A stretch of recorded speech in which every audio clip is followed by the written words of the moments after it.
ఇక గాంధీ భవన్లో మంత్రి జూపల్లి మాట్లాడుతున్నారు. ఇప్పుడు అలా చూద్దాం.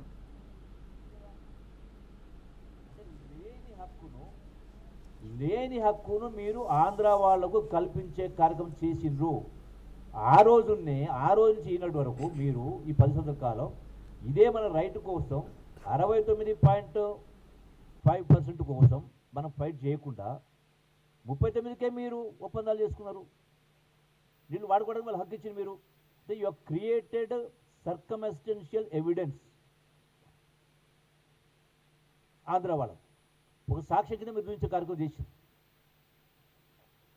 దానికి తోడు మీరు అది రెండవది ఇంకో తప్పిదం చేశారు. ఈ ప్రాజెక్ట్ కోసం 45 టీఎంసీలు మైనర్ ఇరిగేషన్ సేవింగ్స్ ద్వారా మేము దీన్ని పాలమూరు వాడుకుంటామన్నాడు. మైనర్ ఇరిగేషన్ తెలంగాణకు సంబంధించిన మైనర్ ఇరిగేషన్లో 45 టీఎంసీలు మాకు మిగులుతున్నాయని చూపిస్తే రేపు ట్రిబ్యునల్ ఆర్డర్లో కానీ కోర్టులలో కానీ మీకు 40 టీమ్స్ అదనంగా ఉంది కదా అని దాన్ని కట్ చేసే అవకాశం లేదా? మనం నష్టపోవా? అందుకే మీరు అసలు ఫస్ట్ ఎన్విరాన్మెంటల్ క్లియరెన్స్ తీసుకొని అసలు మీరు ప్రాజెక్టు ముందుకు తీసుకెళ్లే కార్యక్రమం చేసి ఉంటే మన నిధులతోటి, కేంద్ర ప్రభుత్వ నిధులు ఉన్నప్పుడు మనకు అన్ని క్లియరెన్స్ అవసరం. కేంద్ర ప్రభుత్వ నిధులు అవసరం లేనప్పుడు మనకు ఒక అవకాశం ఉండింది. దాని మీద జారబిడ్చే కార్యక్రమం చేసేది. మిగతా 45 టీంలు మీద 90 టీమ్స్ ఉంటామో మిగతా 45 టీమ్స్లు ఏదో గోదావరి వాటర్ను పోలవరం ద్వారా వట్టిసీమకు సంబంధించిన ఆంధ్ర రాష్ట్రం వాడుకుంటా ఉన్నప్పుడు ఆ ఏదైతే 80 టీమ్స్ మిగులుతూ ఉన్నాయో అందులో 40 టీమ్స్ తెలంగాణ వాటానే. అంటే మైనర్ ఇరిగేషన్ 40 టీఎం సేవింగు, అట్లాగే గోదావరి అడిషనల్గా అయితే మనకు సేవింగ్ వస్తూ ఉందో వట్టిసీమ ద్వారా వస్తుంది 40. ఈ 90 టీఎంస్ ద్వారా మాకు నీళ్ళు మిగిలితే ఇది ఆల్రెడీ ఇప్పటికే ట్రిబ్యునల్ ఉంది. అంటే మీరు 10 సంవత్సరాల కాలం నేను ఏమంటా ఉన్నా, కేసీఆర్ గారు, కల్వకుంట్ల చంద్రశేఖర్ గారు మీరు మేధావులు కదా, మీరు 10 సంవత్సరాలు అధికారం ఉన్నారు. అసలు కోర్టులకు ఎందుకు పోతారు? ప్రభుత్వాలు చేయనప్పుడు. ప్రభుత్వాలకు న్యాయం చేసేటువంటి బాధ్యత ఉంది, అధికారం ఉంది.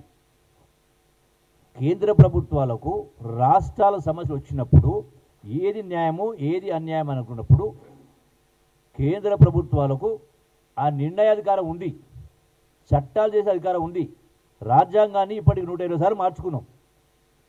మరి మీకు ఎప్పుడైతే పార్లమెంటులో విభజన చట్టంలో ఎన్ బ్లాక్గా 811 టీమ్స్ ఇచ్చినప్పుడు తెలంగాణలో కృష్ణా నది పరివాహక ప్రాంతం 69.5 ఉన్నప్పుడు మరి ఆ ప్రకారం మీరు ఎందుకు ఆ యొక్క హక్కుల్ని మీరు బీజేపీ ప్రభుత్వాన్ని వాడుకోలేదు?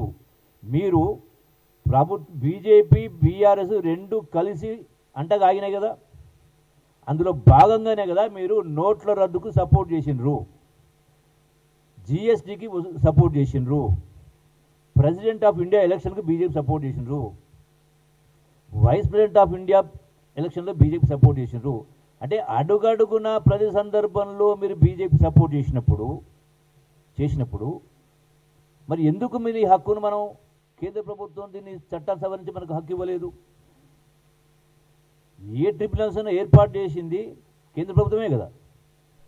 కేంద్ర ప్రభుత్వం ఏ ట్రిబ్యునల్ ఏర్పాటు చేయొచ్చు, రద్దు కూడా చేయొచ్చు. అంటే పార్లమెంటుకు హక్కు ఉంది, అధికారం ఉంది. అయినా మీరు ఎందుకు వద్దని మరి చేయించుకోలేకపోయినారు? మీరేదో గొప్పగా సాధించినట్టుగా 10 సంవత్సరాల ప్రభుత్వం ఈ కేసీఆర్ ఈ రోజున రేవంత్ రెడ్డి గారు 2 సంవత్సరాల ప్రభుత్వం చేయనట్టుగా దద్దమ్మలని మాట్లాడుతారు. వీళ్ళు దద్దమ్మలు ఎవరు?